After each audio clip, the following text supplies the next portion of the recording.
Jadi kita harus menyadari bahwa kita ini memang di dunia ini sudah dikasih musuh gitu. Jangan kita ini merasa aman, tenang-tenang. Kalau orang itu punya musuh, kemudian dia merasa aman, bagaimana? Jadi sembelih betul nanti dia. Ya.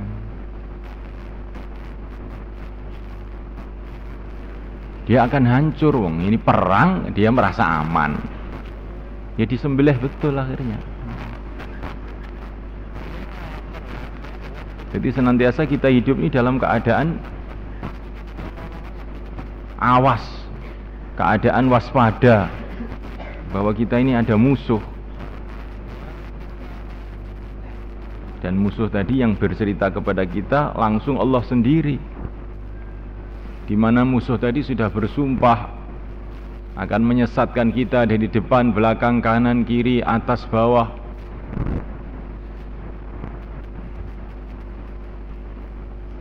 Bukan hanya satu musuhnya, tapi iblis dan anak susunya.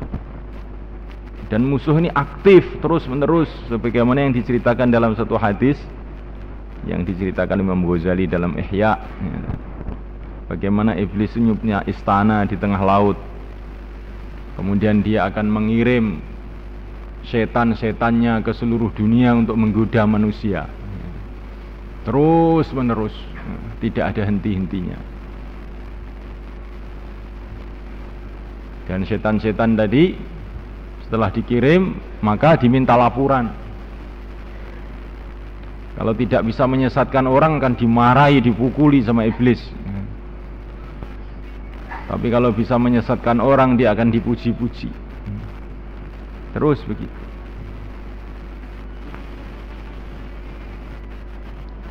Dan ini asas perjuangan iblis ini hanya satu saja. Apa asasnya? Karena benci kepada manusia, hanya itu saja.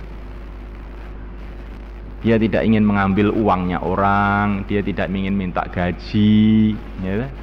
Iblis itu nggak minta gaji, tidak minta jabatan, ya.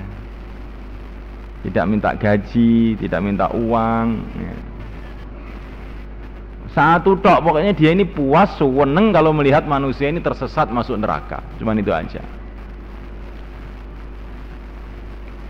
Maka yang bisa menghadapi iblis ini hanya para nabi, para rasul, dan orang-orang yang punya pikiran seperti para nabi dan para rasul.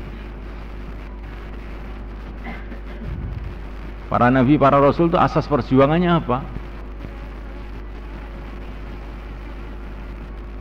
Perintah Allah dan karena sayang kepada manusia.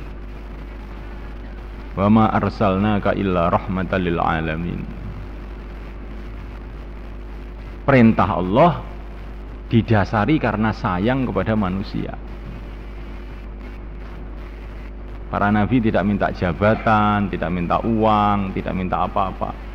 Pokoknya sayang terus pada umat ini. La'allaka bakhi'un nafsaka ala atharihim illam yu'minu bihadzal hadithi asafa. Sifatnya baginda nabi ini kalau melihat orang tidak beriman itu sedih, setengah mati rasanya, ya.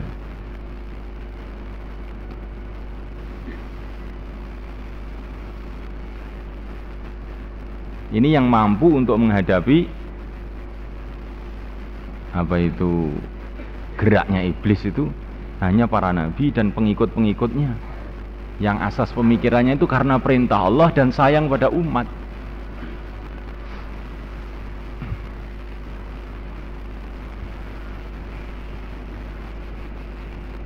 Ya, karena sayang, namanya orang sayang itu bagaimana?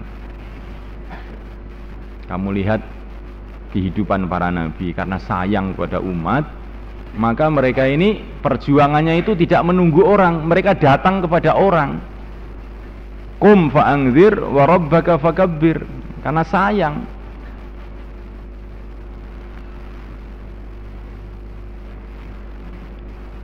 Lain dengan dokter, dokter itu akan mengobati kalau dipanggil dan digaji, gitu.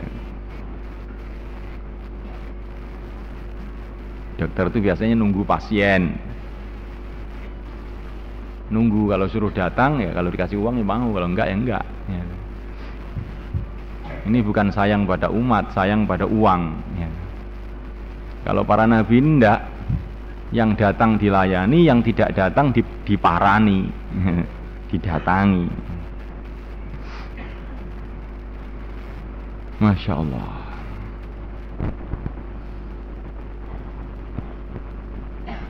Dan iblis sudah bersumpah, wala ughwiyannahum ajma'in, wala ughwiyannahum ajma'in, pasti aku akan sesatkan mereka seluruhnya. Jadi iblis ini rakusnya luar biasa, ingin semua orang tanpa kecuali itu sesat semua,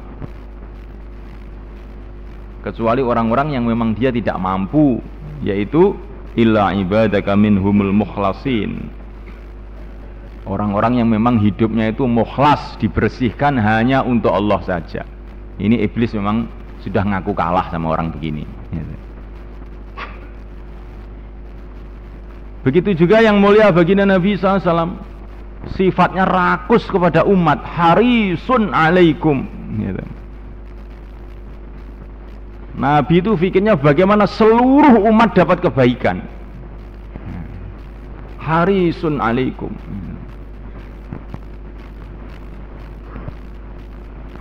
Dan memang musuhnya itu iblis, ingin semua sesat. Yang bisa menandingi iblis itu hanya orang yang punya pikiran bagaimana semua dapat hidayah.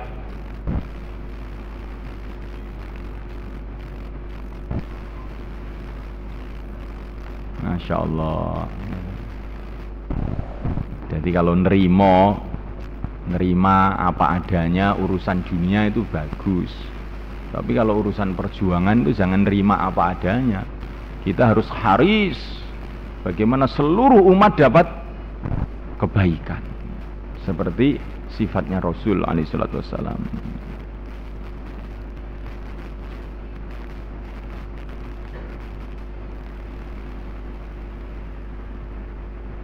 Seperti seorang dokter itu pikirannya bagaimana seluruh pasiennya sembuh, walaupun dia tahu pasti ada juga yang nggak sembuh, biasanya begitu. Kalau dokter pikirannya ini, saya ingin pasien saya ini separuh mati, separuh sembuh. Wah, ini dokter gawat ini nanti. Nah, seorang pejuang itu begitu, ingin semua orang dapat kebaikan. Adapun orang tuh nanti nggak dapat kebaikan itu bukan urusan. Itu sudah takdir Allah, tetapi sebagai seorang pejuang pikirnya bagaimana semua orang dapat kebaikan, dapat hidayah.